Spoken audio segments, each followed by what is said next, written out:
मेरे प्यारे देशवासियों, नमस्कार। स्वतंत्रता दिवस की पूर्व संध्या पर आप सभी को मैं हार्दिक बधाई देती हूँ। हम सभी के लिए एक गर्व की बात है कि स्वाधीनता दिवस और गणतंत्र दिवस सभी भारतीय उत्साह और उमंग के साथ मनाते हैं। ये दिवस हमें भारतीय होने के गौरव का विशेष स्मरण कराते हैं। 15 अगस्त की तारीख हमारी सामूहिक स्मृति में गहराई से अंकित है। औपनिवेशिक शासन की लंबी अवधि के दौरान देशवासियों की अनेक पीढ़ियों ने ये सपना देखा था कि एक दिन देश स्वाधीन होगा।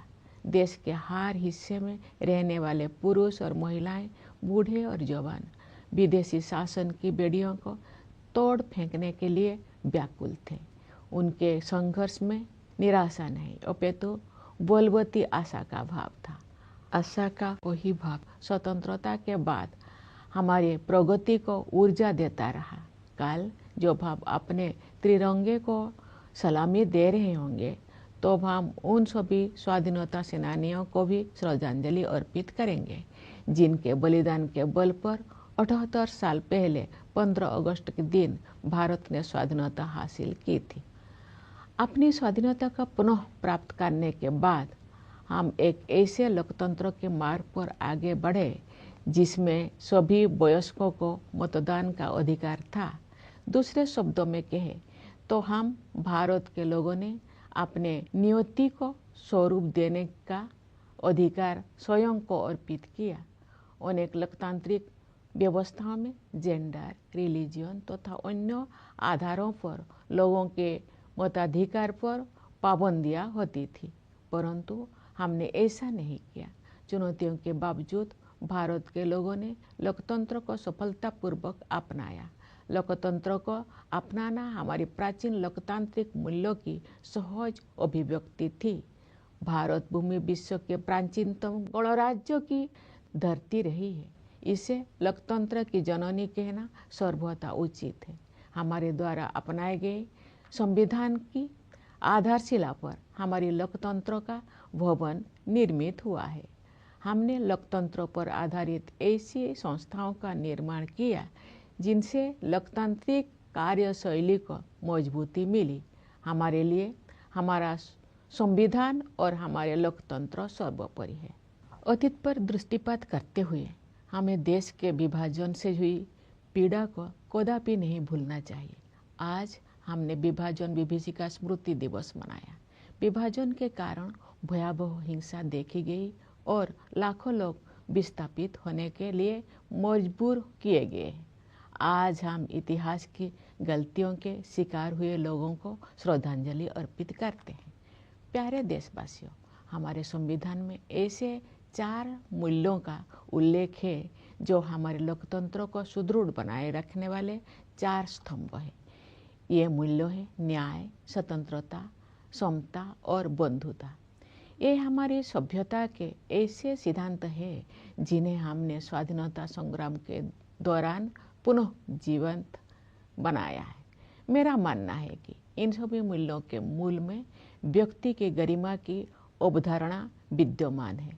प्रत्येक व्यक्ति समान है और सभी को ये अधिकार है कि उनके साथ गरिमापूर्ण व्यवहार हो।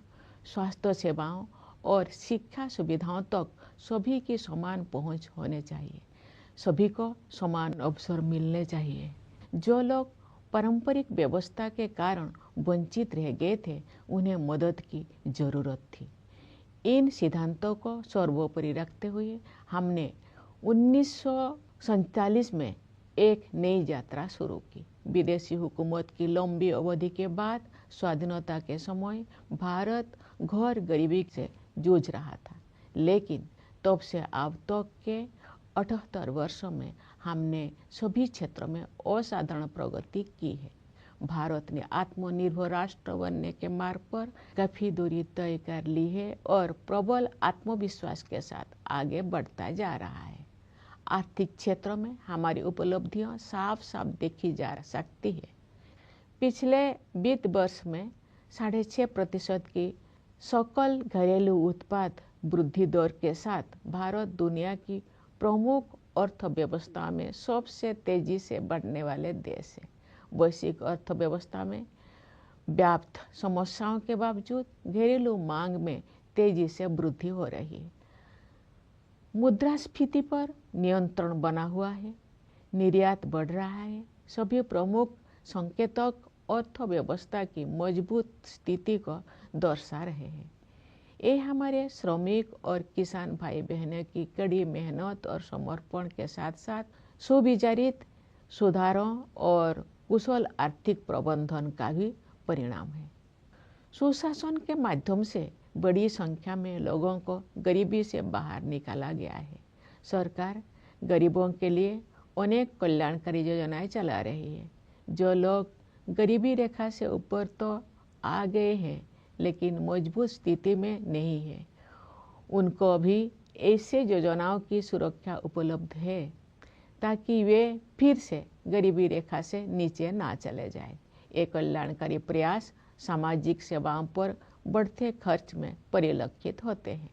आय की असमानता कम हो रही है, क्षेत्रीय असमानताएं भी कम हो रही है। जो राज्यों और क्षेत्र पहले कमजोर आर्थिक प्रदर्शन के लिए जाने जाते थे, वे अब अपनी वास्तविक क्षमता प्रदर्शित कर रहे हैं और अग्रणी राज्य के साथ बराबरी करने की दिशा में आगे बढ़ रहे हैं। हमारे अग्रणी व्यवसायियों, लघु एवं मध्यम उद्यमियों और व्यापारियों ने हमेशा कुछ कर गुजरने की भावना का परिचय दिया है। समृद्धि के सृजन के मार्ग में आने वाली रुकावटों को दूर करने की आवश्यकता थी। पिछले एक दशक के दौरान बुनियादी ढांचे में हुए विकास में ये स्पष्ट रूप से दिखाई देता है। हमने भारतमाला परियोजना के तहत राष्ट्रीय राजमार्ग नेटवर्क का विस्तार और सुदृढ़ीकरण किया है। रेलवे ने भी नवाचार को प्रोत्साहन दिया है तथा नवीनतम टेक्नोलॉजी से युक्त नई तरह की रेलगाड़ियों और डिब्बे का उपयोग किया जाने लगा है। कश्मीर घाटी में रेल संपर्क का शुभारंभ करना एक प्रमुख उपलब्धि है।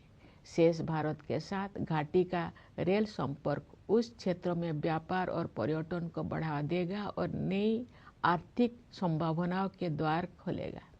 कश्मीर में इंजीनियरिंग के ये असाधारण उपलब्धि हमारे देश के लिए एक ऐतिहासिक माइलस्टोन है।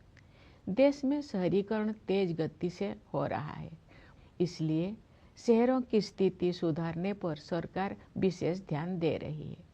शहरी परिवहन के प्रमुख क्षेत्रों पर विशेष ध्यान देते हुए सरकार ने मेट्रो रेल सुविधाओं का विस्तार किया है। पिछले एक दशक के दौरान मेट्रो रेल सेवा की सुविधा से युक्त शहरों की संख्या कई गुना बढ़ गई है। शहरों के कायाकल्प और शहरी परिवर्तन के लिए अटल मिशन यानी अमृत ने ये सुनिश्चित किया है कि अधिक से अधिक घरों में नल से पानी की भरोसेमंद आपूर्ति हो और स्टोरेज कनेक्शन सुविधा उपलब्ध हो। सरकार ये मानती है कि जीवन की बुनियादी सुविधाओं पर नागरिकों का हक बनता है। जल जीवन मिशन के तहत ग्रामीण घरों में नल से जल पहुंचाने में प्रगति हो रही है। अपने तरह के विश्व की सबसे बड़ी स्वास्थ्य सेवा योजना आयुष्मान भारत के अंतर्गत विभिन्न कदम उठाए गए हैं। उन प्रयासों के परिणाम स्वरूप स्वास्थ्य सेवा के क्षेत्र में हम क्रांतिकारी बदलाव देख रहे हैं।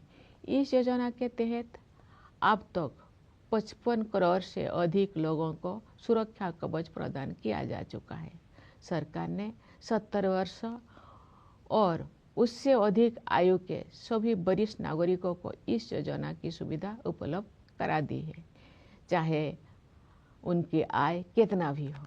स्वास्थ्य सेवाओं तक पहुंच से जुड़ी असमानताएं दूर होने से गरीब और निम्न मध्यम वर्गों के लोगों को भी सर्वोत्तम संभव स्वास्थ्य सेवाएं उपलब्ध हो रही है।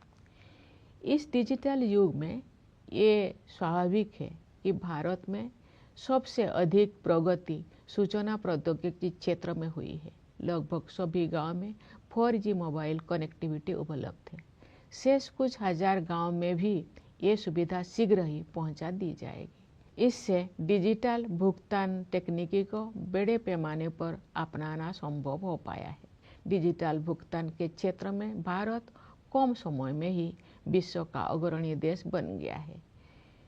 इससे डायरेक्ट बेनिफिट ट्रांसफर को भी बढ़ावा मिला है तथा लक्षित लाभार्थियों तक कल्याणकारी भुगतान बिना किसी रुकावट और लीकेज के पहुंचना सुनिश्चित हो रहा है।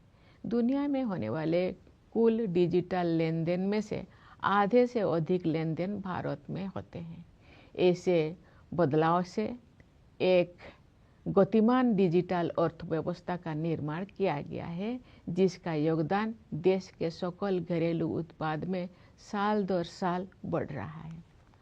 आर्टिफिशियल इंटेलिजेंस टेक्नोलॉजिकल एडवांसमेंट का अगला चरण है जो हमारे जीवन में अपना स्थान बना चुका है। सरकार ने देश के एआई क्षमताओं को मजबूत करने के लिए इंडिया एआई मिशन शुरू किया है।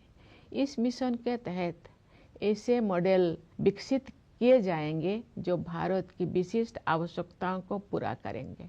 हमारी आकांक्षा है कि वर्ष 2047 तक भारत एक ग्लोबल एआई हब बन जाए। इस दिशा में सामान्य लोगों के लिए तकनीकी प्रगति का सर्वोत्तम उपयोग और प्रशासन व्यवस्था में सुधार करके उनके जीवन को बेहतर बनाने पर विशेष ध्यान दिया जाएगा। जनसामान्य के जीवन को बेहतर बनाने के लिए कारोबार को आसान बनाने के साथ साथ जीवन को आसान बनाने पर भी समान बल दिया जा रहा है। विकास तो भी सार्थक होता है जब हाशिए पर के लोगों तक सहायता पहुँचे और उनके लिए नए अवसर उपलब्ध हो। इसके अलावा हम हर संभव क्षेत्रों में अपनी आत्मनिर्भरता बढ़ा रहे हैं। इससे हमारा आत्मविश्वास बढ़ा है और विकसित भारत बनने की हमारी यात्रा की रफ्तार तेज हुई है। पिछले सप्ताह 7 अगस्त को देश में राष्ट्रीय हथकरघा दिवस मनाया गया।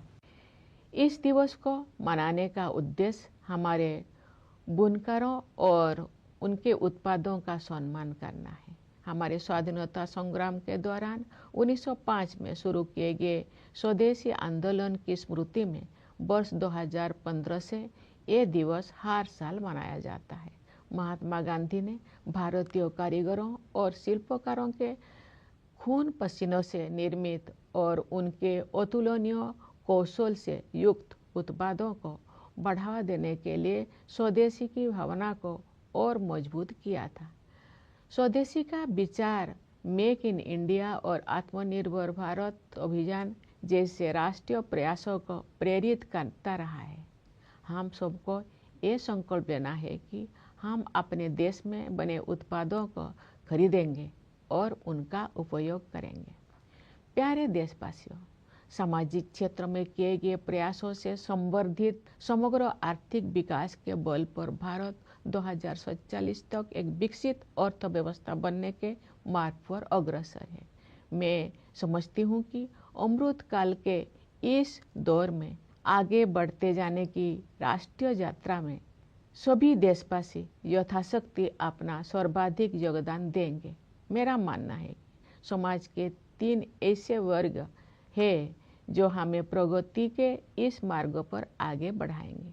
ये 3 वर्ग है हमारे युवा, महिलाएं और वे समुदाय जो लंबे समय से हाशिए पर रहे हैं। अंततः हमारे युवाओं को अपने सपनों को साकार करने के लिए अनुकूल परिस्थितियां मिल गई है। राष्ट्रीय शिक्षा नीति के माध्यम से दूरगामी बदलाव किए गए हैं।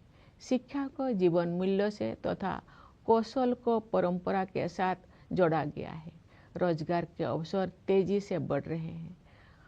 उद्यमिता की आकांक्षा रखने वाले लोगों के लिए सरकार ने सर्वाधिक अनुकूल वातावरण उपलब्ध कराए हैं।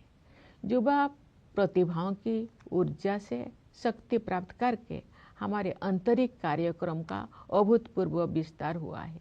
मुझे विश्वास है कि शुभांशु शुक्ला की इंटरनेशनल स्पेस स्टेशन की यात्रा ने एक पूरी पीढ़ी को ऊंचे सपने देखने की प्रेरणा दी है। ये अंतरिक्ष यात्रा भारत के आगामी मानव अंतरिक्ष उड़ान कार्यक्रम गगनयान के लिए अत्यंत सहायक सिद्ध होगी। नए आत्मविश्वास से भरपूर हमारे युवा खेल जगत में अपनी पहचान बना रहे हैं। उदाहरण के लिए शतरंज में आप भारत के युवाओं का जैसा वर्चस्व है वैसा पहले कभी नहीं था।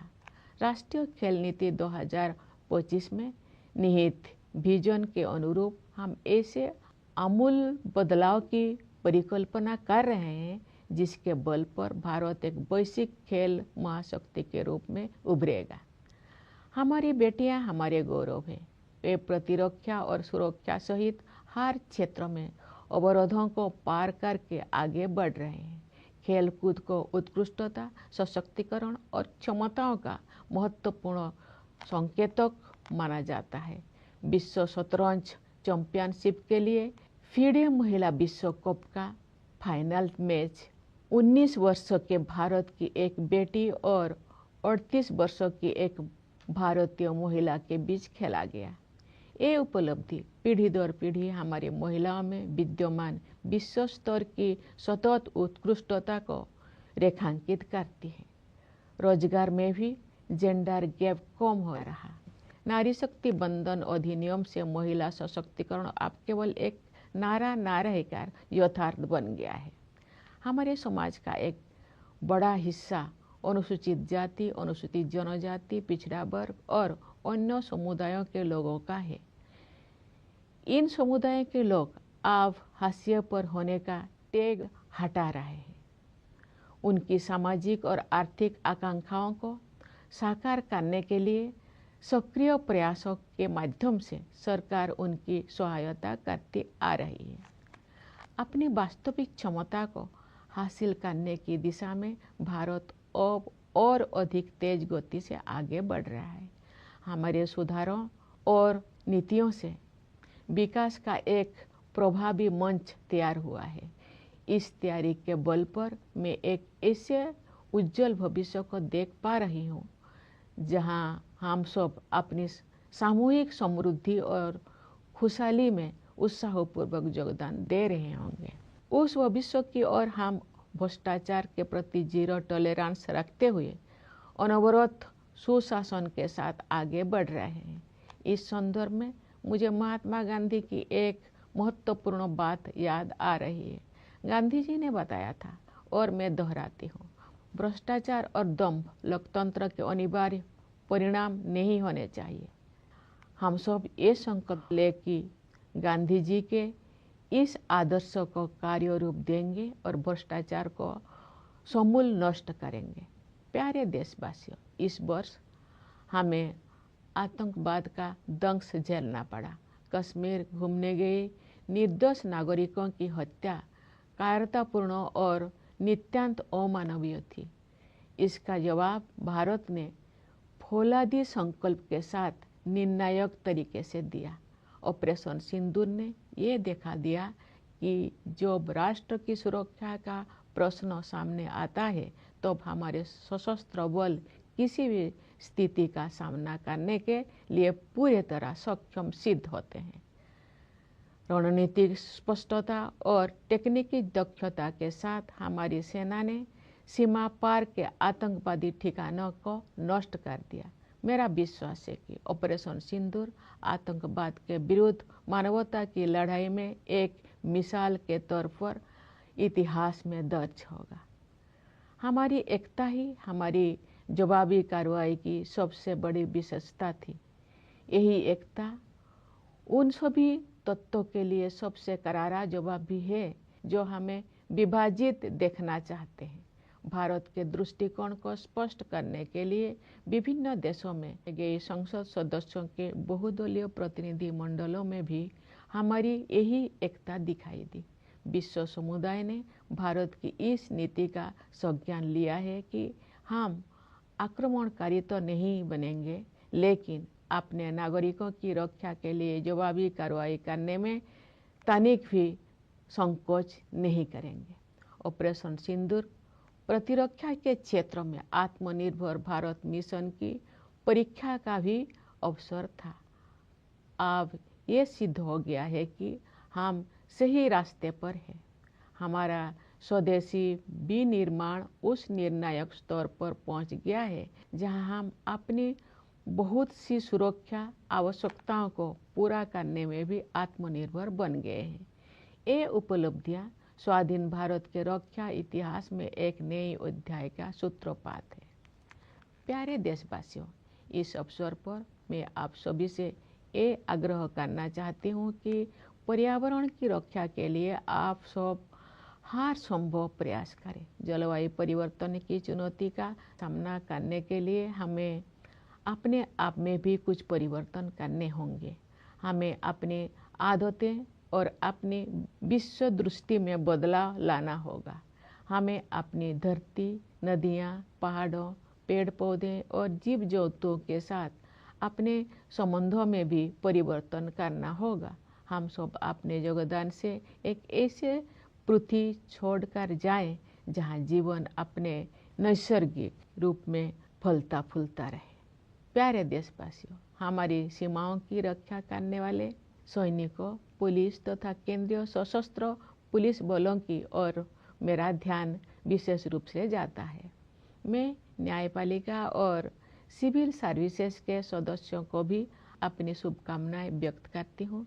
विदेशों में स्थित भारतीय दूतावासों में कार्यरत भारतीय अधिकारियों और प्रवासी भारतीयों को भी मेरी ओर से स्वाधीनता दिवस की हार्दिक शुभकामनाएं। मैं एक बार फिर आप सभी को स्वाधीनता दिवस की बधाई देती हूँ। धन्यवाद। जय हिंद, जय भारत।